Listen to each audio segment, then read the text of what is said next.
India आघाडीच्या आंदोलनावर आता अतुल भातखळकर यांनी टीका केली। इंडिया आघाडीचे नेते वोट चोरीच्या नावाखाली रस्त्यावरती उतरले। चोरांच्या उलट्या बोंबा सुरू आहेत। काँग्रेसने निवडणूक आयोगाला ताब्यात ठेवण्याचा प्रयत्न केला। निवडणूक आयोग निपक्ष काम करतोय। निवडून येतात तेव्हा ईव्हीएमवर शंका येत नाही का? अतुल भातखळकर यांनी इंडिया आघाडीच्या नेत्यांना सवाल उपस्थित केला आहे।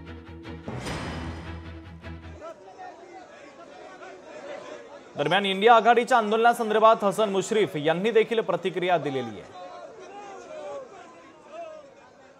राहुल गांधीजींच्या रायबरेली मतदारसंघामध्ये तिकडे फेक मतदार सापडतायत आणि काँग्रेसने वर्षानुवर्ष निवडणूक आयोगाला स्वतःच्या ताब्यात ठेवण्याचा प्रयत्न केला।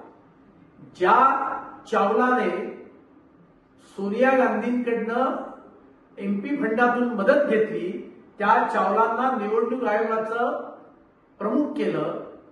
जे गिल निवडणूक आयुक्त पदी होते त्यांना रिटायरमेंट नंतर राज्यसभेचं खासदार केलं, त्यांना केंद्रात मंत्री केलं। त्या काँग्रेसने निवडणूक आयोगावर टीका करावी म्हणजे चोराच्या उलट्या बोंबा आहे। पराभव हा पराभव असतो, तो पचवण्याची ताकद लागते। आता वास्तविक मत चोरी झाली किंवा ज्यावेळी कच्च्या मतदार याद्या प्रसिद्ध होतात त्यावेळेला त्या लोकांच्या समोर येतात। अशी कुठलीही तक्रार आज कोल्हापूर जिल्ह्यामध्ये एकही माणूस किंवा एकही उमेदवार असं बाबा झालेला असं म्हणायला तयार नाही। आणि मला वाटतं विनाकारण हा देशाचा वेळ घेत आहेत, संसदेचा वेळ घेत आहेत आणि निवडणूक आयोगाचा वेळ घेत आहेत आणि त्यामुळे काही होणार नाही।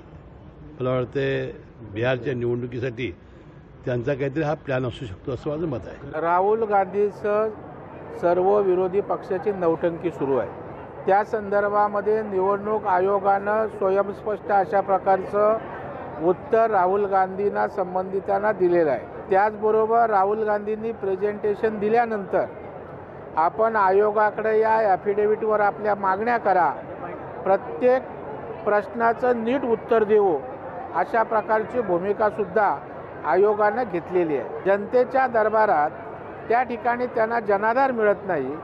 लोकसभेच्या वेळेला खोटं नॅरेटिव्ह सेट करून यश मिळालं होतं, तशाच पद्धतीनं निवडणूक आयोगाला संशयाच्या भोवऱ्यात उभं करून जनतेच्या मनात काही संभ्रम निर्माण करून येणाऱ्या निवडणुकात काही हाती लागतंय का अशा प्रकारचा गेम प्लॅन आहे।